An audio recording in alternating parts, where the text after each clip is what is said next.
Magandang sikat ng araw. Ang activity namin for today, magbabiking. Yun ang gagawin namin around the town. Let's go! Ako nga pala si Dominic, 7 taon na dito sa Canada. Lumalaban para sa pangarap. Ayan, nandito na tayo sa may bungad sa Waskasu downtown. Medyo nagdadahan-dahan lang ako ng drive kasi ang daming nagbabike. Medyo nakakatakot, baka biglang may tumawid. Naku po, makadali pa tayo. Dito na kami sa may visitor center. Medyo di namin kasi alam ang gagawin namin at nakapark na kami sa labas kung pwede bang magpark doon. Kaya pumunta kami dito sa loob para tignan at kausapin si ate kung anong pwede dapat gawin.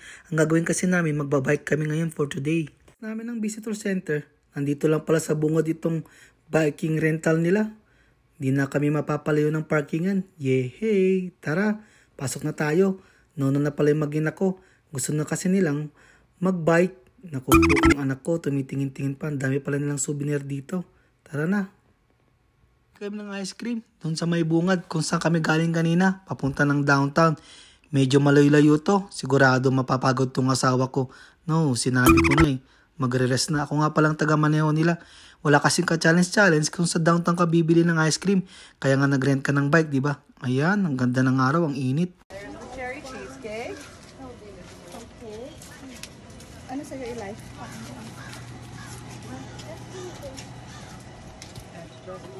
Natapos na kaming mag-biking session. 1 oras lang yung nirentahan ko kasi. Ang bilis ng oras.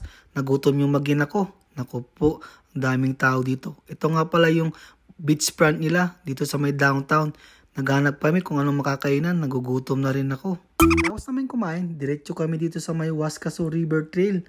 Meron kasi nakapagsabi sa amin doon sa downtown na maganda daw dito. Kaya pinuntahan na rin namin. Sinulit na namin yung araw habang nandito kami.